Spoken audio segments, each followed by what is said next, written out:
we figured we'd do a quick tip video on fixed docks because there's some things that we've learned that we just kind of wanted to share for people who have to deal with docking at fixed docks as opposed to a floating dock. Fixed docks are a little bit less desirable as compared to floating docks because with floating docks everything stays nice and steady when the tide goes up and or down, and honestly here at this marina that is evident in the price difference because the fixed docks are cheaper than the floating docks, but we don't fit in the floating docks here, so fixed docks it is for us. So the big deal with fixed docks is you tend to have these pylons that stick out, and you can imagine that if your boat bumps into them too much, it's gonna damage your boat. So I'm gonna talk about how to tie up your boat with fixed docks and how to put your fenders out for fixed docks. So let's see how we've tied up Honu here. One of the number one things is because the boat moves and the dock doesn't, you really want to have as long of a run of your docking line as possible. So if you look here, we have a docking line from this cleat to that pylon and from that cleat to this pylon. That has the longest run we could do. The wrong way to do this would be to tie from this pylon to that cleat and from that pylon to that cleat. It would achieve the same thing, it would keep the boat from going back and forth so much, but the longer run means that as the boat rises and falls, these lines aren't keeping the boat pinned down or pinned up. So the risk of having too short of a line is that if your line is really short and you tie it from the cleat straight to the pylon at ever a short distance, if the tide goes way up, it's actually going to be pulling your boat down. Your boat's going to try to float, but the line's pulling you down. That's less likely when you do a long line. The other thing is when a wake comes through, the shorter lines tend to jerk on your cleats or jerk on the dock or jerk on your lines. So all that jarring is just not good for your boat. Another thing that I find particularly useful, when you're first coming into a marina with fixed pylons, it's a different story, but if you're going to stay there for a while, typically what you do is you throw the doubled over end of your dock line around your cleat and tie it to the cleats on the dock. But these fixed docks tend to not have cleats many times. So a better way to do it is do what we did here. So you take your dock line, back it through itself to make a slip knot, and then drop it over your pylon like this.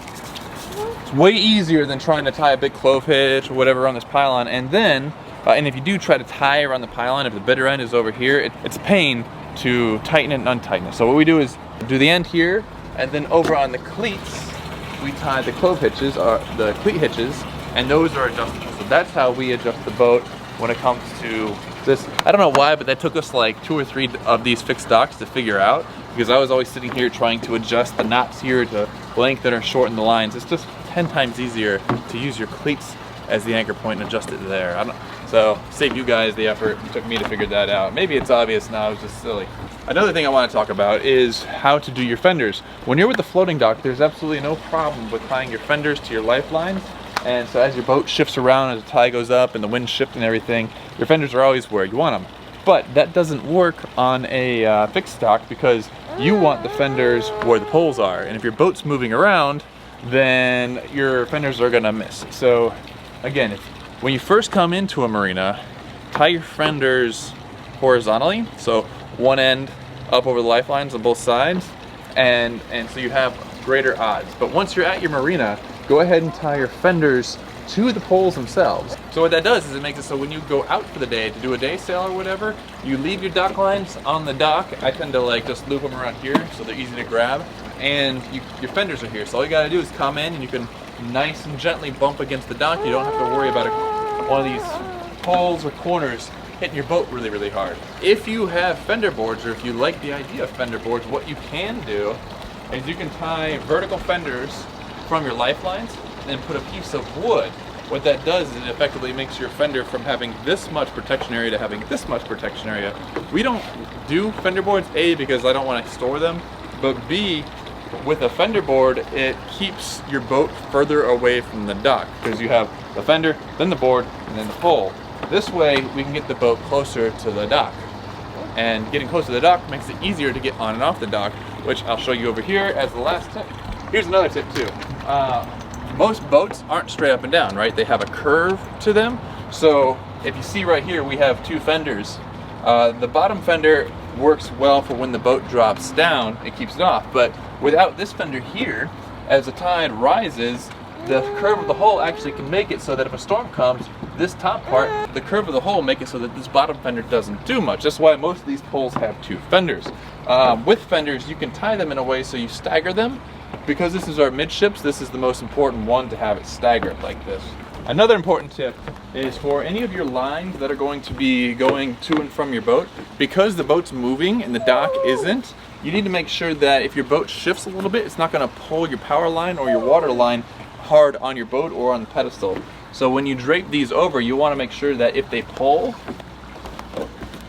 there's room to pull and it's not going to damage your boat or damage the pedestal. So I just drape it over so it's not necessarily looped around that. It's a small tip, but you don't want to mess your power up. Last quick tip is that when we park the boat, we don't tie it up so that it's completely perfectly parallel with the dock. If you stand here, you can see that the boat goes this way a little bit and the dock goes this way. So we parked the boat a little bit crooked, but what that does for us is that puts our transom here much closer to the dock than it would be. If we parked the dock perfectly parallel, then the transom would be further away. And what's nice about our transom is that because it slopes down, when the boat's way up, we just step on the bottom. When the boat's way down, we just step on the top. So the tip here is you don't have to tie your boat perfectly parallel with the dock. You can wiggle it a little bit to make it easier to get on and off of. That's a lot of the tips and tricks that we've come up with over the past couple years with regard to docking at fixed non-floating docks. Can save you a couple bucks, and if you do it right, it's really no big deal. So hope that helps and teaches some of you some things quicker than we had to figure them out ourselves. All right, thanks for watching.